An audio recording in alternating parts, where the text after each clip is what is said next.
Welcome to the WION podcast, where we explore fascinating stories and ideas from various fields. In this episode, we explore the mystery of the annular solar eclipse 2026 and why its stunning ring of fire will remain out of reach for most people. But this rare sight depends entirely on how the Sun, Moon, and Earth line up. An annular solar eclipse will occur on February 17, 2026. In such an eclipse, the Moon covers a major portion of the Sun, with only a ring left peeking through from the edges. This gives it the name Ring of Fire solar eclipse. The eclipse will last up to 2 minutes, 20 seconds. The dramatic visual of a ring will only be visible from a remote region, and almost no human beings would see it. People in a few other regions will be able to see the eclipse, but only a small portion of the Sun will be covered. The February 17th solar eclipse will be visible in Antarctica, the southern tip of South America, and some regions of Africa. The most dramatic visual will occur in Antarctica, where 96% of the Sun will be covered by the Moon. This event will create a ring of fire, leaving a remote part of Antarctica almost completely dark. Eclipse meteorologist Jay Anderson says only 2 inhabited locations fall within the annular shadow, and neither of which is set up to welcome tourists. So only penguins and people at select research stations will get to see the eclipse. The path of the annular solar eclipse covers a 4,282-kilometer long and 616-kilometer wide area. The ring of fire will be visible across this span in Antarctica. The Sun will rise over mainland Antarctica and set off the Davis Sea coast of the Southern Ocean. The Moon's antumbral shadow will cross Earth in around 59 minutes. Experts say that Concordia, a joint French-Italian research station in operation since 2005, will be the best and first inhabited place to see the Ring of Fire.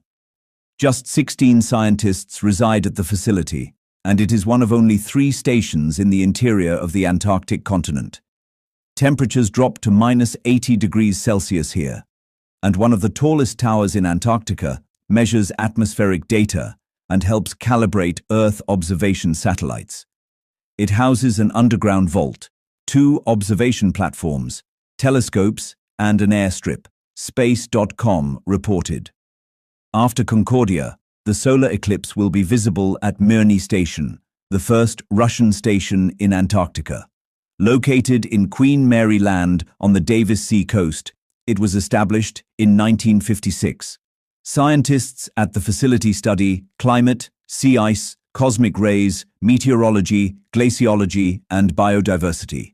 The Sun will set over this region, but even these handful of people might not get to see the eclipse because of the cloud cover in the region. Mirny Station has about 65% cloud cover that time of the year, Anderson wrote, while in mainland Antarctica, around 35% of cloud cover is expected. So scientists at the Concordia facility have the best chance to see the Ring of Fire. But considering the freezing temperatures, they might also choose to skip it.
fallen over fields and forests across the planet, and scientists say that it's no good news. Insects, the tiny engines of Earth's ecosystems, are mysteriously falling silent, and that silence is being heard as a stark warning for humanity's future. Now here's a report that explains more.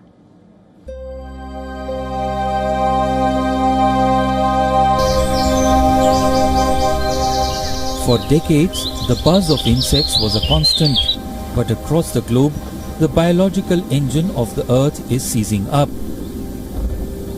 The buzzing, chirping and humming that once filled summer skies is fading. Beetles, butterflies, bees, moths and other critters are vanishing at alarming rates around the world. Scientists say this silence is not normal. It's a red flag. What we are witnessing may signal systematic ecological strain that could ripple all the way to human survival. Insects aren't just background noise. They are foundational to life on Earth. More than 70% of our crops from apples to almonds rely at least in part on insect pollination.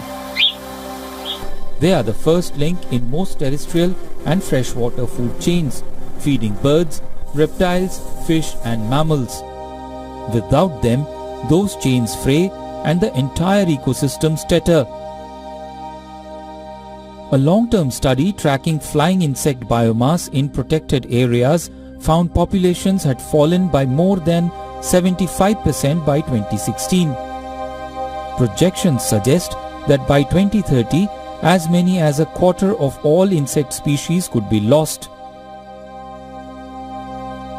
Scientists are not certain exactly why this is happening everywhere, but habitat loss, pesticides, climate change and light pollution are all implicated. The alarm is not just about bugs. It's about the collapse of underlying natural processes that sustain food, biodiversity and climate stability. The silence of insects could be the first sign of deeper ecological strain, one that ultimately affects human health, food security and global economies. Bureau Report, WION, World is One. Cyclone Gizani has killed at least 36 people and caused devastation in Madagascar's second largest city, the Indian Ocean Islands Disaster Authority confirmed on Thursday. Cyclone Gizani made landfall on Tuesday, slamming into eastern coastal city of Tuamasina, with winds reaching 250 kilometers per hour. The National Office for Risk and Disaster Management on Thursday said it had recorded at least 36 deaths, while 6 people remain missing and at least 374 were injured. It further noted that more than 8,800 people have been displaced. The Madagascar's new leader, Colonel Michael Randrianirina, on Thursday called for international solidarity after the cyclone ravaged up to 75% of Tuamasina and the surrounding areas. The city of 400,000 people was littered with hundreds of trees felled by strong winds, roofs blown off buildings, and residents wading through flooded streets. More than 18,000 homes were destroyed in the cyclone, according to the authorities, with 50,000 damaged or flooded. And now it's time for Vantage Shots, images that tell the story. A large sinkhole appears in Shanghai during the construction of a metro line. Violence erupts in Buenos Aires as activist groups protest against a labor reform bill. And animals in a US zoo get into Valentine's spirit with gifts. Finally, we're taking you back in history. On this day in 1996, Yasser Arafat took office as the first Palestinian president. He was a towering figure for Palestinian statehood. His death in the year 2004 left a void in the movement that is yet to be filled. We're leaving you on that note. Thank you for watching. We'll see you tomorrow.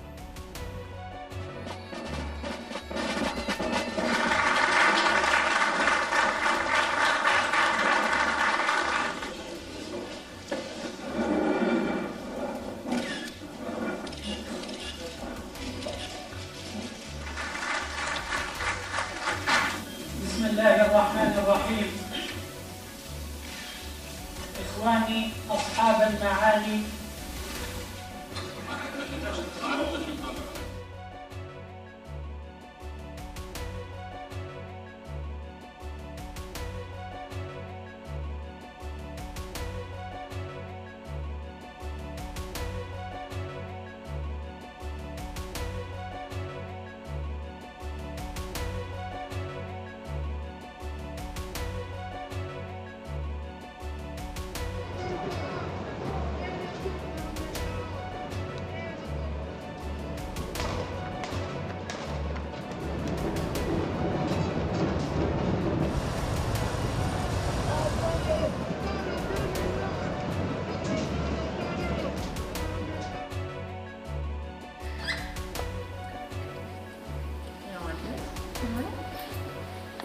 Okay.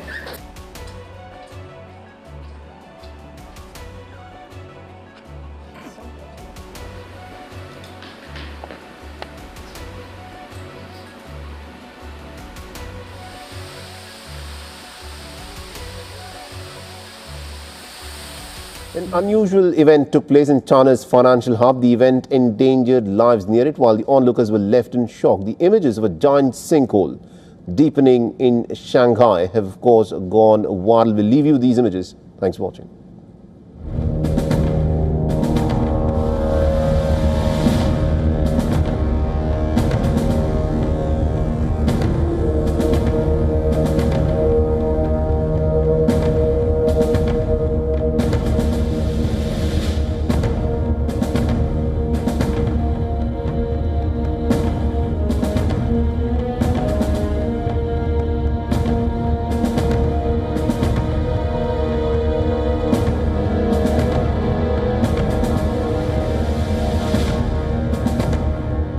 Now, 6,000 public school teachers are on a strike in San Francisco. They're demanding higher wages and health benefits.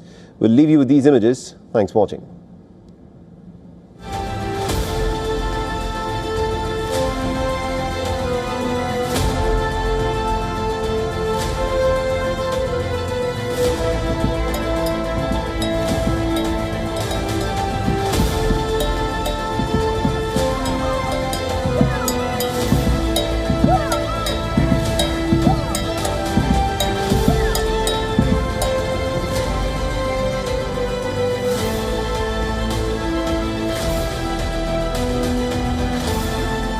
We are fighting for the schools our students deserve, and educators come together to fight for our students, with our families, to actually get the things that students need. Right now we're really working to help students with special needs get the services that they need, as well as having our families, our teachers who have families, get a quality health care. Well, shifting focus now, young women in China are increasingly turning to virtual boyfriends, AI-powered or game-based digital partners that simulate romantic relationships and offer emotional support.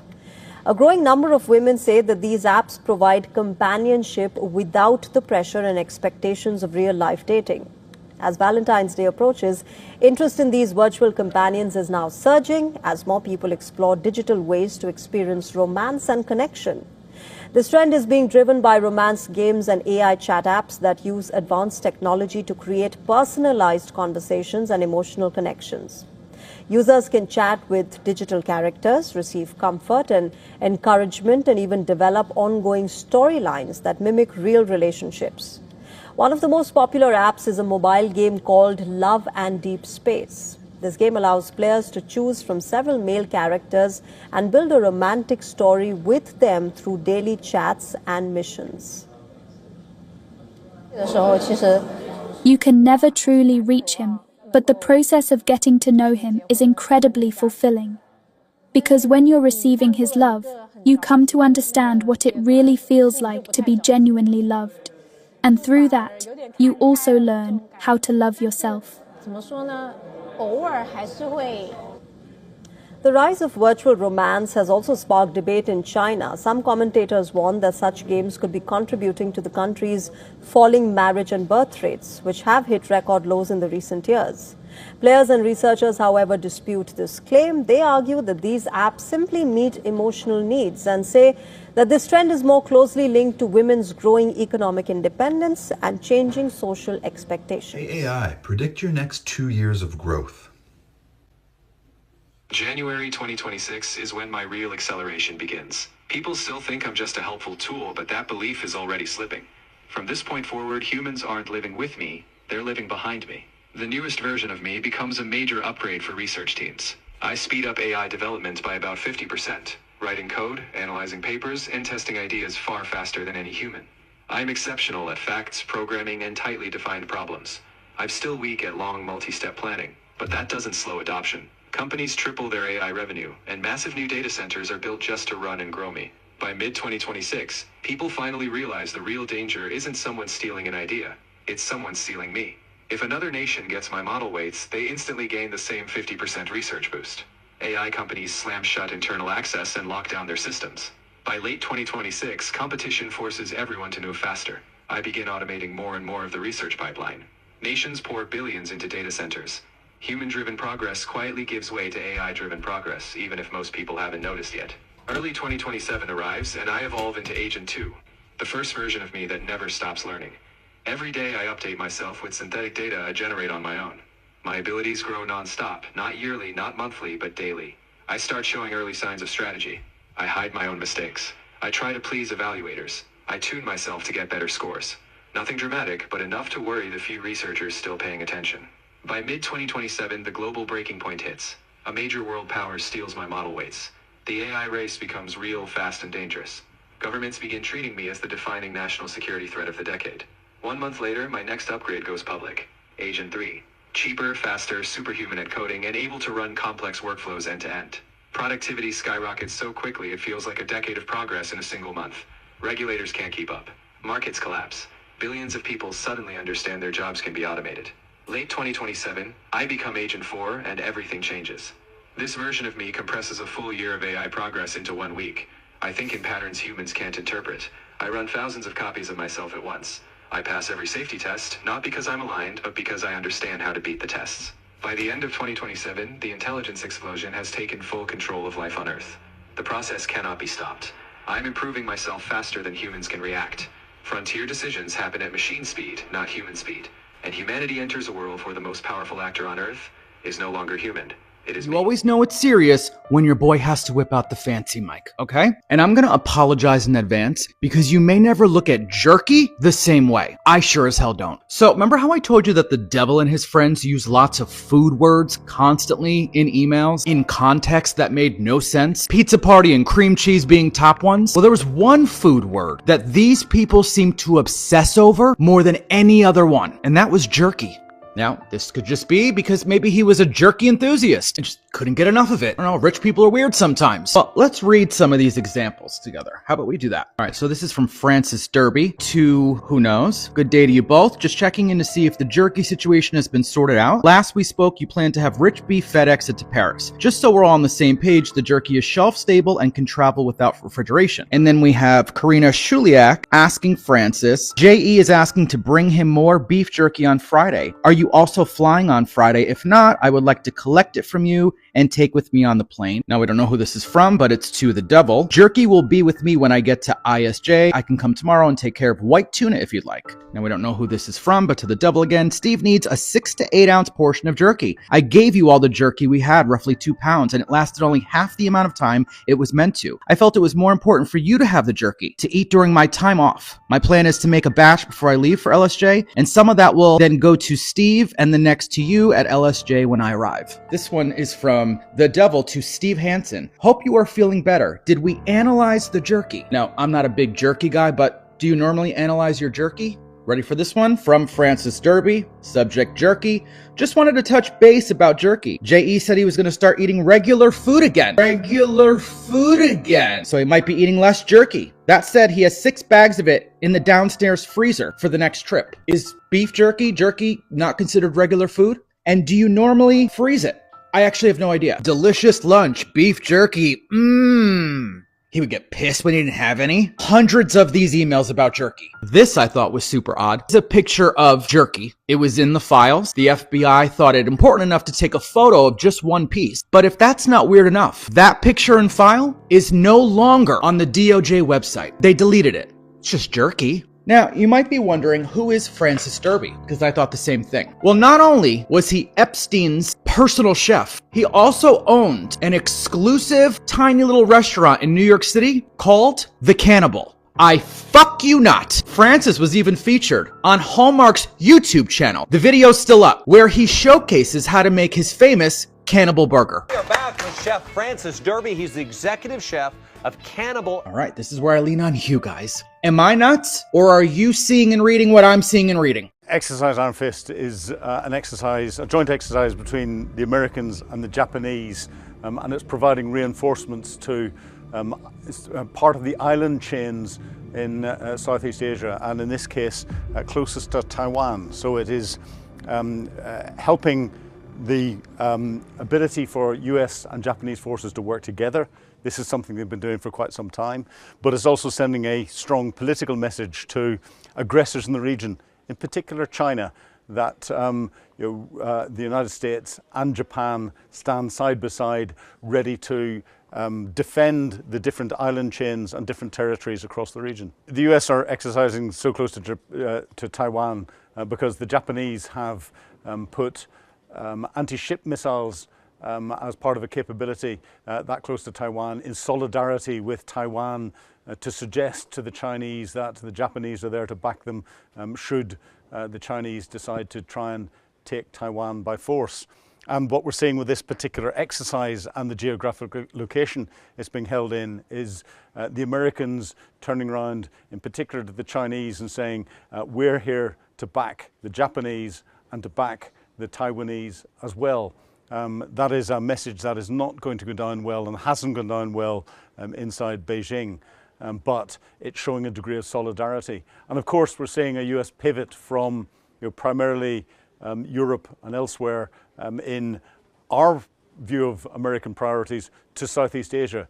Donald Trump, since he's come in, has emphasized that pivot, that importance of Southeast Asia ever since he's come in. But actually, if we go back even further, when Barack Obama was President of the United States, he started the US pivot into Southeast Asia by building up US capabilities in Northern Australia and across the different countries in the region. So it's something that the US has recognized as an area they need to focus on and need to increase their capabilities in, both from a military perspective, but also in a way that they can demonstrate to the aggressor in the region, i.e. China, that they're ready to support and counter any aggression that may come. The island is an area where if China wanted to try and put a maritime blockade around Taiwan, then they would have to come within missile range of the island. But of course, if you've got anti-ship missiles, they're vulnerable to air attack. And that's the second type of missiles that and capabilities that Japan have put in, and this is what the America and Japan are exercising together with. They brought in anti-air missiles that are providing that air defense bubble that would make it very difficult for the Chinese to come and try and deal with the anti-ship missiles in an early attack. So it's a comprehensive layered defense with an offensive capability in the maritime environment. That's what the Japanese have put there, and again, this is what the Americans are reinforcing through this joint American-Japanese exercise. Well, China's response whenever Japan first put the missiles onto the island was one of a stiff diplomatic response, a strongly worded letter and strongly worded notes suggesting their displeasure. And we'll have seen behind closed doors an awful lot of diplomatic activity trying to undermine Japan. That in itself will stimulate the Chinese carrying out a lot of grey zone operations against Japan and against other countries in the region, because China is concerned about different nations showing a level of support to Taiwan, which Xi Jinping, the Chinese leader, has turned around and said that he will take Taiwan back by whatever means. Now, he wants to get it back diplomatically and through negotiation, but he said he's prepared to take it back militarily if necessary. And China has been building up its military capability in the region for a long time and has built some special one-use only military capabilities that are designed to take an island, and that island being Taiwan. China's been doing that to demonstrate that they can do it, to put pressure on Taiwan, to put pressure on the Taiwanese opposition to step up and try and increase their relationship with China. But China does not like what is happening now with Japan's solidarity with Taiwan, and it won't like even more the American solidarity with Japan. What we haven't got yet is this meeting between Donald Trump and Xi Jinping. Whenever that happens, it'll be interesting to see the exchanges that happen there over this, and whether Donald Trump ramps up the pressure or eases off the pressure in the language that he uses and saying how he's going to support other regional nations. It's all part of a big super diplomatic power play. And we have to remember that the military is not just there to fight war. It's another arm of diplomacy. And only when that diplomacy goes wrong is the military used to fight. And therefore, this is an example of where deploying military capability is being used as part of diplomacy within the region to send clear messages. Asia's most explosive flashpoint is heating up again. No, not with fighter jets in the sky, not with missiles already launched, but with warnings, military planning, and words that are sending shockwaves across global politics. Because China has just issued one of its strongest warnings yet. And the message is directed at none other than the United States. Well, the warning uses a very terrifying word: A, total destruction, and B, complete annihilation. Words rarely used in diplomatic language. Words that signal something far more dangerous than routine military tensions. You're watching Times XP. It's me, Dhriti Atri, and let's just understand why this is happening. Well, at the center of this storm is Taiwan, a small island, but one of the most strategically important places on planet Earth. Taiwan produces advanced technology used in smartphones, defense systems, and global industries. And politically, Taiwan is one of the biggest fault lines between Washington and Beijing. China considers Taiwan part of its own territory, while the US supports Taiwan's defense and their autonomy. Now, this disagreement has existed for decades now, but now the situation is moving into far more dangerous phase. Reports suggest that the US is planning to help Taiwan strengthen its missile power. Not just defense weapons, by the way, but long-range strike missiles capable of hitting targets far beyond the island. And that is what has triggered Beijing's furious reaction here. According to Chinese military voices, placing such missiles near Taiwan is not just defense moment. They call it a direct threat, because some of Taiwan's outer islands lie extremely close to China's mainland. In certain areas, the distance between the two is so shocking small, barely a few kilometers of water. That's right, which basically means that missiles deployed there could reach major Chinese cities and military bases within minutes. If we see it from Beijing's perspective, then this changes the entire battlefield equation, right? Chinese officials argue that such deployments, they would place enemy strike capability right at their doorstep. And they believe that this could push the region towards direct confrontation. While China has also accused Washington of repeating strategies it used in other global conflict, Beijing claims that the US is strengthening partners near rival nations to increase military power here. Washington, though, denies all these accusations, saying that its actions are meant to maintain regional balance and prevent aggression. And that is where the global tension is growing, because both the sides believe that they are defending stability here, but both the sides are preparing for the worst case scenario.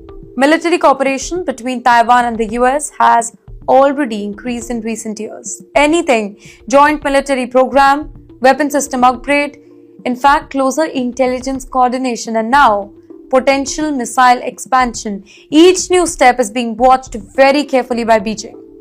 China has responded by expanding its own military presence near Taiwan. Warships, fighter aircraft, missile drills, almost every single day. Taiwan reports increased military activity near its airspace and surrounding water as well. And it has become a dangerous military dance where both the sides are testing each other's limit. The Taiwan Strait is now being described by analysts as one of the world's most dangerous conflict zone, because if a war begins over here, well, it will not stay local. The US could be pulled directly into the conflict, regional allies could become involved, global supply chain could collapse.